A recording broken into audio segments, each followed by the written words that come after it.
Bonjour les amis, bonjour frères et sœurs en Christ, j'espère que vous allez bien aujourd'hui en ce jeudi 25 juin. Je me réjouis de vous accueillir, de vous saluer dans le beau nom du Seigneur pour notre méditation de ce jour.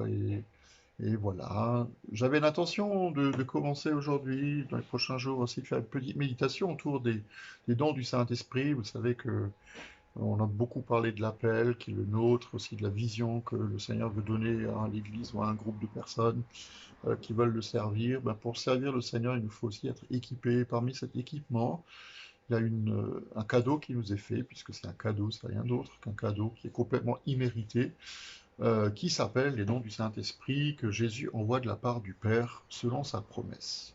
On sera équipé de la puissance d'en haut, dit Jésus dans le livre des Actes au premier chapitre. Et comme dit, sans cet équipement-là, sans cette prise de conscience que le Saint-Esprit est là et vit en nous et il veut nous équiper, nous aurons du mal à accomplir notre travail et notre œuvre. Alors, je commençais par vous raconter une petite histoire. C'est un groupe de touristes qui visitent l'Ouest sauvage américain, qui est une très belle région par ailleurs, qu'on qu'on a eu l'occasion de voir. Alors, c'est vrai qu'en ce moment, c'est un peu compliqué de faire du tourisme, surtout dans ce pays-là où la pandémie continue de circuler quand même très fort. Mais quand même, c'est une belle région. Et puis, ce groupe de touristes voit tout d'un coup, sur une route poussiéreuse, en plein désert, un homme qui est couché par terre, avec l'oreille sur le sol, sur la route, et puis il se pose la question, et il lui pose la question, mais qu'est-ce qui est en train de se passer? Et voilà que l'homme répond toujours, l'oreille collée sur le sol, il dit, il y a deux chevaux, il y a un cheval blanc, un cheval noir, qui sont en train de, qui ont tiré une carriole conduite par deux hommes. Waouh! Les touristes sont étonnés. Ils disent, c'est comme dans un film. Vous êtes capable de savoir juste en mettant votre oreille par terre qu'il y a une carriole qui passe avec un cheval blanc, un cheval noir et deux hommes qui tirent la carriole. Comment vous faites? Il dit, oh bah c'est pas vraiment extraordinaire. Ils viennent de me rouler dessus. Donc c'était notre petite blagounette du jour. Et ça peut aussi nous servir d'introduction, parce que la Bible nous dit qu'en tant que chrétiens, nous devrions pouvoir comprendre, percevoir, sentir des choses qui dépassent l'entendement humain. Et j'espère que dans votre vie de foi, vous avez déjà fait cette expérience, que vous avez été conduit à vivre des choses qui dépassaient l'entendement simplement humain, notre raison humaine. Parce que Dieu, je l'ai souvent dit, il est à la fois présent dans la sphère du naturel, je parlais de la création qui nous entoure, mais il est aussi présent dans ce que nous appelons le surnaturel, mais pour lui, il n'y a pas de frontière qui existe. Tout comme il n'y a pas de frontière entre le ciel et la terre à ses yeux, puisqu'il veut saturer la terre de la présence du ciel. Et c'est vrai que quand on étudie un peu l'histoire de l'Église, mais quand on regarde aussi sa propre vie, et on peut se rendre compte que Dieu s'est manifesté en nous par son esprit de manière parfois étonnante. Je me souviens d'une rencontre que les hommes d'affaires du plein évangile avaient organisée en 1979 ou en 1980, je me souviens plus très bien. Et l'orateur, c'était un pasteur de Normandie qui était assez connu, qui avait un grand ministère à la fois de prière pour les malades, de guérison, mais aussi un ministère de prophétie. Et je me souviens de son témoignage, qui était un témoignage très puissant. À un moment donné, au milieu de la réunion, il s'est arrêté net. Il a dit, il faut maintenant, frères et sœurs, on était une centaine de personnes à Strasbourg, il faut maintenant, frères et sœurs, que nous prions pour la Pologne. Il ne savait pas pourquoi. Il n'était pas polonais, il n'avait aucune attirance particulière pour ce pays, mais il a dit, il faut absolument qu'on prie pour la Pologne. Et donc, on s'est arrêté et pendant 10 minutes, on a prié pour la Pologne, pour la Pologne, pour la Pologne. Et puis en fait, ce qui s'est passé, c'est que le lendemain de cette réunion, donc le dimanche, il y a les troupes soviétiques qui ont envahi le pays. Donc, comme quoi Dieu parfois, il conduit les choses de manière assez étonnante. Et en parlant de la Russie, je pense à un ami très cher dont je tairai le nom, mais qui nous a raconté qu'il est souvent allé en Russie dans les années où le pays était encore très fermé à l'évangile, et puis il ramenait des Bibles dans la valise avec cette crainte que, évidemment, le stock de Bibles qu'il avait sur lui soit découvert, et puis au moment de passer le contrôle des bagages, tout d'un coup, tout l'aéroport était plongé dans le noir. Et des choses bizarres.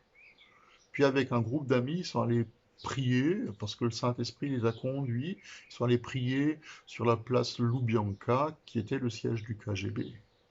Ça, c'était dans les années, début des années 80. Puis vous savez ce qui s'est passé, c'est que quand la perestroïka est arrivée, la première statue, on parle beaucoup de déboulonner les statues aujourd'hui pour d'autres raisons qui pour moi sont un peu obscures, mais quand même. La première statue à être déboulonnée, ça a été la statue de Dzerzhinsky, qui était le fondateur du KGB. Est-ce que c'est un hasard? Est-ce que c'est une coïncidence? Ou est-ce que quelque part c'était la main de Dieu qui était mise dessus? Et moi, je pourrais vous en raconter des histoires, des centaines et des centaines aussi qui me sont arrivées, qui nous sont arrivées, avec Astrid aussi en famille, qui nous sont arrivées dans l'église, qui sont arrivées dans l'église, mais aussi ailleurs par le témoignage que j'entends, avéré, fondé, prouvé, si vous le voulez, d'autres frères et sœurs. Comment c'est possible? Je crois que la première raison, bon, il y a deux raisons, la première, c'est que le Seigneur veut équiper son Église des dons du Saint-Esprit. Et la deuxième raison, c'est que le Saint-Esprit veut nous rendre capables de collaborer avec lui à l'avancement du royaume de Dieu, que le Saint-Esprit veut nous équiper pour évangéliser, pour prier, pour libérer, pour guérir, pour rendre ne serait-ce que la dignité à l'être humain créé à l'image de Dieu. Et je voulais vous lire ce petit texte de Paul. Alors il écrit beaucoup dans le chapitre 12, on y reviendra peut-être plus tard, mais il écrit beaucoup par rapport aux dons spirituels. Entre autres, au chapitre 14, il dit la chose suivante, versets 1 à 3, recherchez l'amour. Sans amour, c'est pas la peine de vouloir les dons du Saint-Esprit. Et le chapitre 13, d'ailleurs, de 1 Corinthiens, le fameux cantique de l'amour, comme on dit, 1 Corinthiens 13, c'est en fait un, un chapitre qui est extrêmement, pardonnez-moi l'expression si vous ne la comprenez pas, mais qui est extrêmement charismatique. Si je parlais les langues des anges, si j'avais le don de prophétie, si même je donnais mon corps en sacrifice et je le livrais aux flammes, si j'ai pas l'amour, ça sert à rien. Les dons du Saint-Esprit, sans amour, ne servent à rien. Et donc Paul, il écrit dans 1 Corinthiens 14, il dit recherchez l'amour, aspirez aussi. Prenez l'aspirateur, aspirez aussi aux dons spirituels, mais surtout à la prophétie. Et donc il fait une comparaison entre la prophétie et le parler en langue. En effet, celui qui parle en langue ne parle pas aux hommes, mais à Dieu, car personne ne le comprend. C'est un esprit qui dit des paroles mystérieuses. Celui qui prophétise, au contraire, il parle aux hommes, les édifie, les encourage, les réconforte, etc. etc. Et je crois qu'il est essentiel que nous aspirions, frères et sœurs, aux dons spirituels. Parce que les dons spirituels ne sont pas l'œuvre de la main des hommes, ou de la pensée humaine, ou du cœur des hommes, mais sont les actes du Saint-Esprit. Alors c'est vrai qu'on a beaucoup écrit, on a beaucoup vu, on a beaucoup lu, beaucoup se sont aussi posé des questions sur le sens et même sur l'authenticité des dons. Ça a même créé dans certaines églises les troubles, les doutes et dans le corps de Christ aussi des divisions.